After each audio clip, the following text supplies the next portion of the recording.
நீங்க முதல் தடவையா யாரையாவது சந்திக்கும் பொழுது அவங்க உங்களை மறக்கவே கூடாது அப்படின்னா இந்த 4 விஷயத்தையும் நீங்க செஞ்சு பாருங்க. வாழ்க்கையிலேயே அவங்க உங்களை மறக்க மாட்டாங்க. நீங்க அவங்கள சந்திச்ச உடனே அவங்க பேர் என்ன அப்படின்னு சொல்லி கேளுங்க. கேட்டு தெரிஞ்சுக்கிட்டு ஒரு 3 நிமிஷத்துக்குள்ள 3 தடவையாவது அவங்க பேரை நீங்க மென்ஷன் பண்ணுங்க.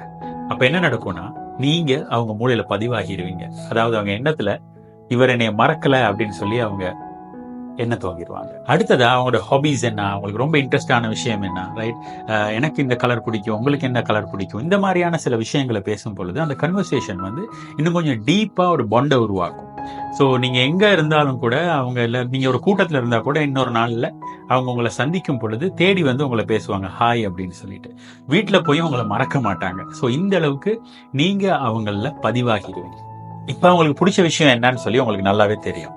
ஸோ இதுல ஏதாவது ஒன்று செலக்ட் பண்ணி அதை பத்தி நீங்க டீப்பா பேசணும். 3வதா, அதாவது அவங்களுக்கு சில வேளை ஸ்போர்ட்ஸ் பிடிக்கலாம். அப்படியா இருந்தா உங்களுக்கும் பிடிச்சிருக்கலாம், இல்லாட்டி உங்களுக்கு தெரிஞ்ச ஒருத்தருக்கு பிடிச்சிருக்கலாம். ஸோ நீங்க சொல்லலாம், ரைட்டா எனக்கும் ஸ்போர்ட்ஸ் பிடிக்கும், உங்களுக்கு பிடிச்ச மாதிரி தான் ரைட் அப்படின்னு சொல்லிட்டு, இல்லாட்டி எனக்கு தெரிஞ்ச ஒருத்தர் பிடிக்குது, அவரும் உங்களோட மாதிரி தான் இந்த விளையாட்டு விளையாடுறாரு, ஒரு நாளைக்கு நான் அவரோட கனெக்ட் பண்ணி விடுறேன், உங்களுக்கு கொஞ்சம் ஐடியாஸ் எடுக்கலாம். அப்படி இல்லாட்டி அவங்களுக்கு சினிமா பிடிக்குதா, அப்படியா இருந்தா அந்த படத்தை பத்தி கொஞ்சம் பேசலாம். இந்த மாதிரி அவங்களுக்கு பிடிச்ச டாப்பிக்கை கொஞ்ச நேரம் நாங்க அவங்களோட பேசுறோம். பேசும் பொழுது இவர் என்னுடைய விஷயங்கள் இவருக்கும் பிடிச்சிருக்கு, இல்லாட்டி இவங்களுக்கும் பிடிச்சிருக்கு அப்படிங்கிற ஒரு எண்ணத்தோட இன்னும் நிறைய விஷயங்களை உங்களோட ஷேர் பண்ணி உங்களுக்குள்ள ஒரு நல்ல பாண்டோன்னு உருவாகும். 4வது விஷயம் தான், நீங்க பேசும் பொழுது முகத்தை அப்படியே வச்சுட்டு பேசாதீங்க, ரைட்?